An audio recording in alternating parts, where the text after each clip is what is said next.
God's promise to Abraham. Abram and his wife Sarai lived in the city of Ur in the Chaldeans. God told him to leave the city and travel on a long journey to live in the land of Canaan.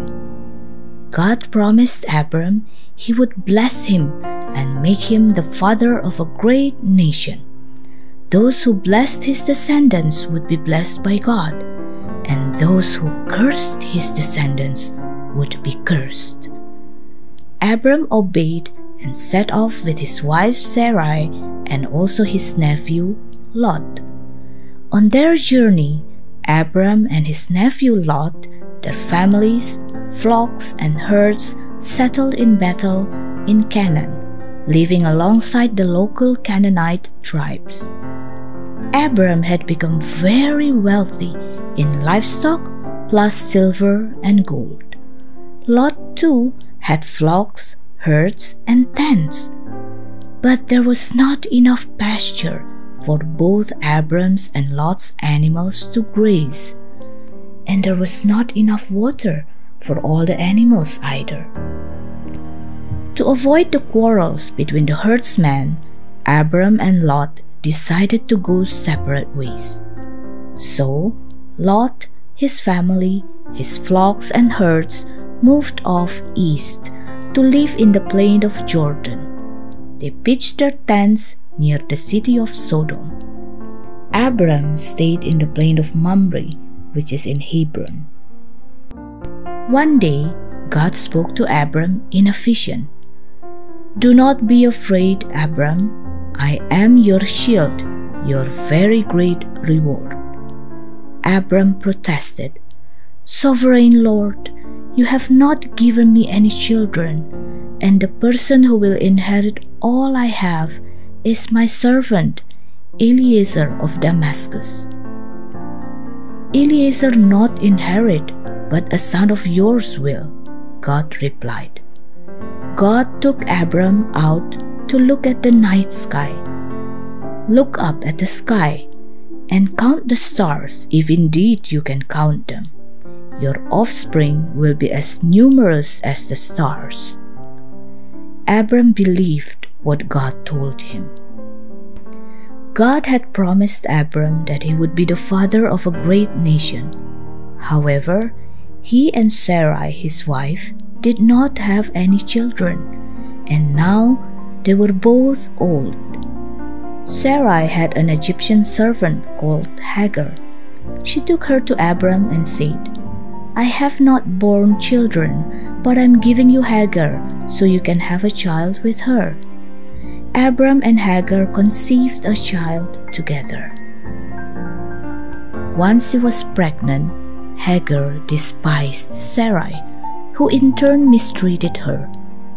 Life for Hagar was so miserable that she ran away into the desert. Alone and helpless, she stopped at a spring to rest and drink. An angel of the Lord found her there.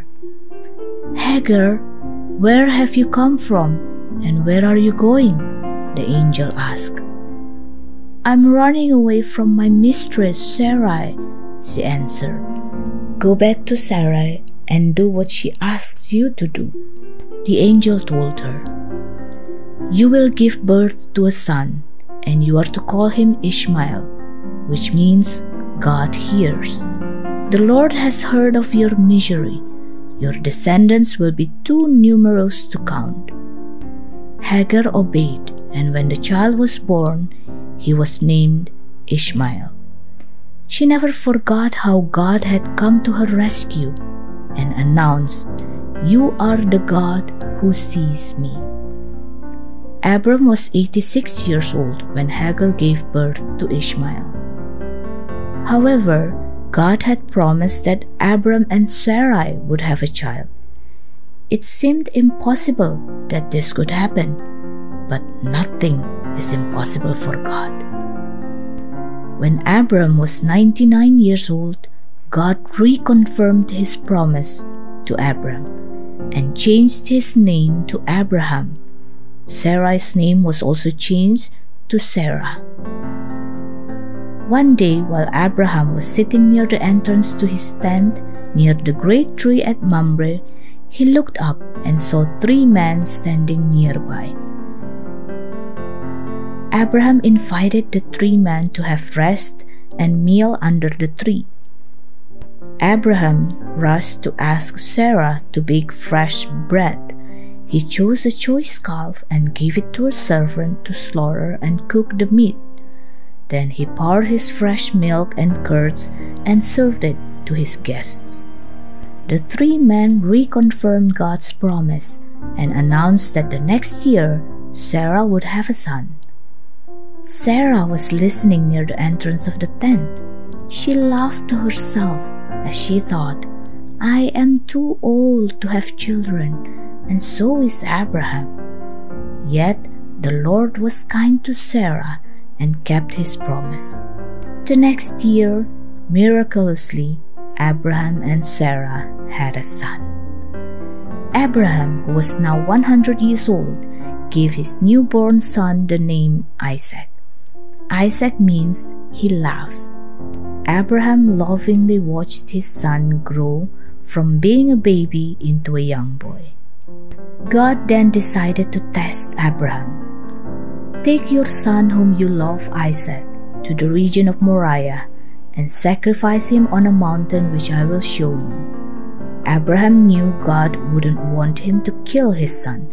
It was against God's law. But he also knew he must trust and obey God. What should he do?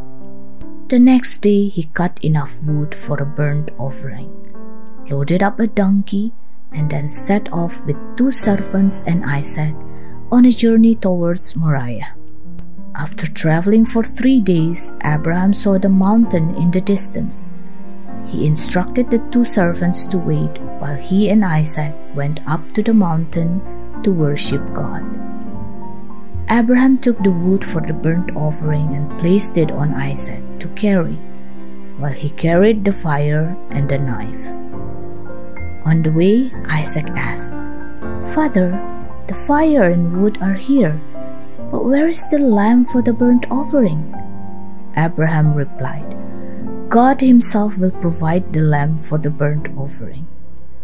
The 2 of them continued their climb to the top of the mountain.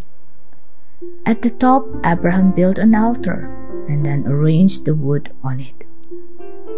Then he bound Isaac and laid him on the wood.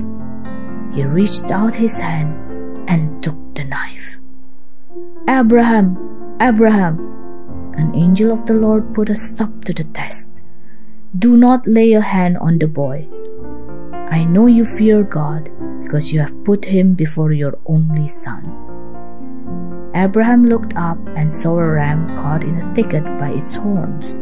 He took the ram and offered it as burnt offering instead of Isaac. He then named the place, "The Lord will provide." The angel then spoke again. "As you have not withheld your only son, God will bless you and make your descendants as numerous as the stars and as the sand on the seashore. Through your offspring, all nations on earth will be blessed because you obeyed me." Abraham and Isaac then returned to the waiting servants and set off south to Beersheba, where they stayed.